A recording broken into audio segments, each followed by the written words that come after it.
तो hello guys, welcome back to my channel. तो guys, हम लोगों ने एफोरिज्म 1 टू एफोरिज्म 4 पहले ही पढ़ लिया है, तो आज हम पढ़ने वाले हैं एफोरिज्म नंबर 5। और गाइस, अगर आपने अभी तक मेरे चैनल को सब्सक्राइब नहीं किया है तो प्लीज़ सब्सक्राइब कीजिए और उसके आगे वाले बेल आइकन पर क्लिक कीजिए ताकि मेरे हर एक वीडियो की नोटिफिकेशन आपके पास सबसे पहले पहुँच जाए। तो लेट्स स्टार्ट करते हैं। तो चलो देखते हैं एफोरिज्म नंबर 5 क्या है।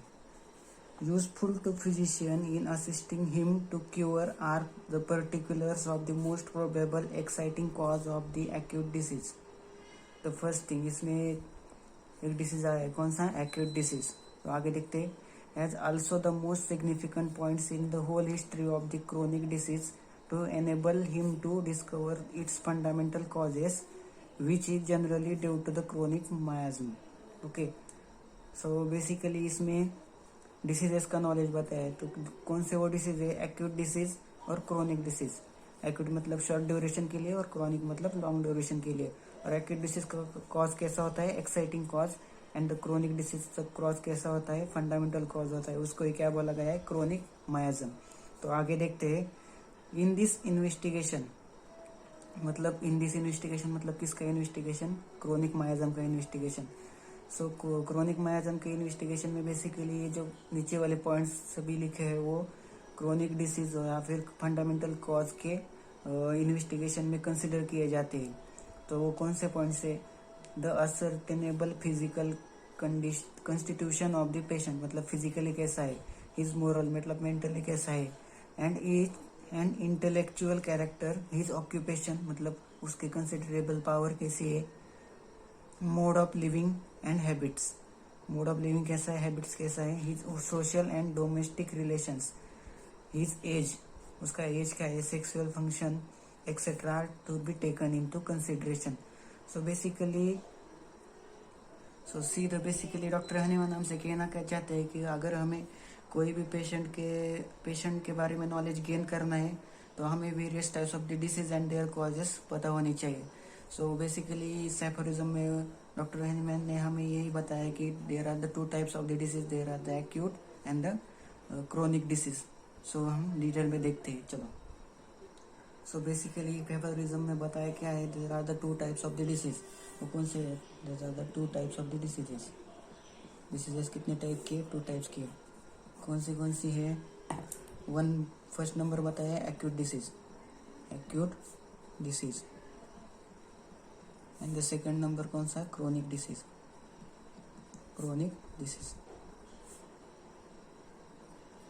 एक्यूट मतलब क्या? एक्यूट का मीनिंग क्या है? एक्यूट मीन्स शॉर्ट ड्यूरेशन के लिए, and the chronic means long duration. Okay, तो एक्यूट डिसीज शॉर्ट ड्यूरेशन के लिए होता है और क्रोनिक डिसीज लॉन्ग ड्यूरेशन के लिए होता है। और एक्यूट डिसीज का कॉज कैसा होता है? सडन कॉज होता है, मतलब सडनली कॉज होता है। Okay, and the chronic disease का कॉज कैसे होता है? क्रोनिक डिसीज का कॉज होता है इनप्रेडिक्टेबल, मतलब हमें कुछ पता नहीं होता उसके बारे में कि अभी होने वाला है अभी नहीं होने वाला। तो उसका कॉज कैसा होता है? मतलब उस डिसीज हम पर कैसे हावी होता है? इम्प्रेडिक्टेबल होता है, मतलब हमें कुछ पता ही नहीं चलता कब हो गया। फॉर एग्जांपल जैसे कि कोई इंसिडेंट हो गया, कोई एक्सीडेंट हो गया, उस टाइप में वो लॉन्ग ड्यूरेशन होता है। ओके, ये तो हो गया फर्स्ट पॉइंट कि हमें इसमें टू टाइप्स के डिसीज बताया, acute disease and chronic disease. Second point में क्या बताया था? एक्यूट डिसीज का कॉज कैसा होता है? एक्यूट डिसीज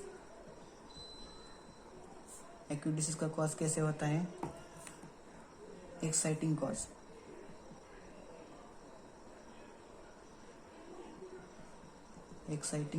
होता है। एंड क्रोनिक डिसीज का कैसा होता है? फंडामेंटल कॉज होता है। Chronic disease fundamental cause.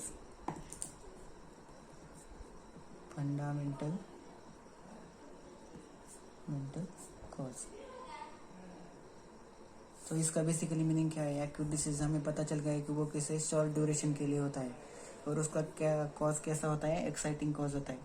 So basically for example हम देखें तो जैसे हम कोई विंटर का सीजन चल रहा है, विंटर के सीजन में हम जैसे कोल्ड एयर को एक्सपोजर करते हैं या फिर हम कोई कोल्ड ड्रिंक्स पी लेते हैं, तो उसकी वजह से क्या होता है, उसकी वजह से होता है कफ एंड कोराइजा। तो cough and coryza acute disease है, एंड उस एक्यूट डिसीज को एक्साइट किसने किया, तो कोल्ड वेदर ने एंड द कोल्ड ड्रिंक्स ने। तो एक्साइटेबल कॉज हो गया।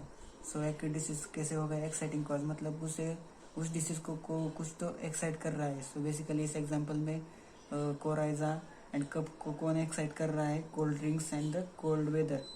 सो बेसिकली द एक्यूट डिसीज का कॉज कैसे होता है, exciting cause. And the second was the chronic disease का कॉज कैसे होता है, फंडामेंटल कॉज। इसमें एफोरिज्म में फंडामेंटल कॉज को और एक मीनिंगफुल वर्ड बताया, वो कौन सा है, the chronic मायाजम। Chronic मायाजम, chronic मायाजम। Okay, तो फंडामेंटल कॉज किसका डिसीज का होता है, क्रोनिक डिसीज का होता है। फंडामेंटल कॉज का मीनिंग क्या है, this certain weakness in the physical and the mental buildup of the patient. मतलब पेशेंट के फिजिकल एंड मेंटली वो डिसबैलेंस हो जाता है, फिजिकली भी ठीक ठाक नहीं रहता और मेंटल बिल्डअप में भी उसमें प्रॉब्लम आ जाता है। ओके, यहाँ पे एक मेन इम्पोर्टेंट पॉइंट है कि डॉक्टर हनीमैन हमसे क्या कहते हैं कि there are the 3 types of the fundamental causes या फिर मायाजम। तो थर्ड पॉइंट हम यहाँ लिख लेते हैं, 3 टाइप्स कौन से, 3 टाइप्स ऑफ द मायाजम। मायाजम या फिर फंडामेंटल कॉज बोल सकते हैं। 3 टाइप्स ऑफ द मायाजम होते हैं, वो कौन से है। First one was the psora, PSORA, यहाँ पे P साइलेंट है। Second one was the sycosis, and third one was the syphilis. Disease वाला सिफिलिस नहीं, ये मायाजम है। सो डॉक्टर एम से क्या कहते हैं कि there are the 3 types of the miasm या फिर फंडामेंटल कॉज किसका, तो क्रोनिक डिसीज का। 3 टाइप्स के होते हैं, सोरा, साइकोसिस एंड सिफिलिस। तो बेसिकली सोरा का मीनिंग क्या है, सोरा का मीनिंग भी बोल सकते हैं कि functional disturbance, functional disturbance, functional disturbance मतलब वो उस पेशेंट में कोई तो फंक्शनल डिस्टर्बेंस हो रहा है, तो उसे क्या बोलेंगे, सोरा। साइकोसिस मीनिंग क्या, साइकोसिस का मीनिंग क्या है, over growth of the tissue, over growth of the tissue, मतलब टिश्यू का कुछ ओवर ग्रोथ हो रहा है, तो उसे क्या बोलेंगे, साइकोसिस। और third one was the syphilis, syphilis का मतलब क्या, द डिस्ट्रक्शन, मतलब कुछ तो डिस्ट्रॉय हो रहा है। तो बेसिकली सोरा मीन्स फंक्शनल डिस्टर्बेंस, मतलब फंक्शनली वो डिस्टर्ब हो रहा है। साइकोसिस मतलब क्या, over growth of the tissue, and syphilis means destruction, उस ओवर ग्रोथ हो रही वो टिश्यू का डिस्ट्रक्शन हो रहा है। सो ये 3 मायाजम किस में आती है, क्रोनिक डिसीजेस के अंडर आती है, डॉक्टर हनीमैन हमसे कहते हैं। And the fourth and last point of the aphorism, कि हमने पहले देखा ना कि अगर हमें क्रोनिक डिसीज का फंडामेंटल कॉज को जानना है तो हमें पेशेंट के बारे में पता होना चाहिए। जो पॉइंट्स बताइए, एज या फिर सेक्स, वो हम देखने वाले हैं। तो चलो एफोरिज्म में चलते हैं आगे। सो देखने वाले है कि हमें कौन से पॉइंट्स कंसिडर करने चाहिए क्रोनिक डिसीज के केस में। तो यहाँ पे लिखा है first point, the physical constitution of the patient, मतलब फिजिकली वो कैसा है, his moral intellectual character, his occupation, the mode of living and habits, his social and domestic relation, his age, sexual function. So ये सारे points हमें consider करने होते हैं क्रोनिक डिसीज के केस में, जब हमें फंडामेंटल कॉज के बारे में जानना होता है। सो गाइस, तो बेसिकली हमें पेशेंट के मायाजम या फिर उसके फंडामेंटल कॉज के बारे में अगर जानना है तो हमें कौन से पॉइंट्स को कंसिडर करना है वो देखते हैं। So the first considerable point कौन सा है, the physical and mental setup, physical and mental setup. The second point कौन सा है, द एज, उस पेशेंट की एज क्या है। द थर्ड पॉइंट क्या है, the occupation, occupation of the patient. Third point क्या है, द मोरल, पेशेंट का मोरल क्या है, उसका moral. And the fourth point was what, intellectual behaviour, उसका बिहेवियर कैसा है, बिहेवियर कैसा है। देन द फिफ्थ पॉइंट, उसकी लाइफस्टाइल कैसी है, उसकी लाइफस्टाइल कैसी है। Then the seventh was the, उसका हैबिट्स क्या क्या है उसकी। And last was the sexual function. यहाँ पे एक इम्पोर्टेंट पॉइंट है कि ये जो मायाजम ऑफ द पेशेंट या फिर फंडामेंटल कॉज है, ये ओनली किसको डिसीज में होती है, ये मेनली होती है क्रोनिक डिसीज के केस में, क्रोनिक डिसीज के केसेस में होती है। सो बेसिकली गाइज हमने क्या देखा कि डॉक्टर हनीमैन हमसे कहना क्या चाहते कि देर आर द, अगर हमें कोई पेशेंट के बारे में नॉलेज गेन करनी है तो हमें पहले क्या पता होना चाहिए, हमें various types of the disease and their causes के बारे में पता होना चाहिए। तो यहाँ पे 2 टाइप्स ऑफ द डिसीज बताई गई, the acute disease and the chronic disease. Acute का मीनिंग क्या है, short duration, and chronic disease का मीनिंग क्या है, लॉन्ग ड्यूरेशन। एक्यूट डिसीज का कॉज कैसे होता है, एक्साइटिंग कॉज होता है। एंड क्रोनिक डिसीज का कैसे होता है, फंडामेंटल कॉज, उसको क्या बोलते हैं, क्रोनिक मायाजम भी बोलते हैं। And there are the 3 types of the miasm, psora, sycosis and syphilis, उसका मीनिंग हमने देख लिया।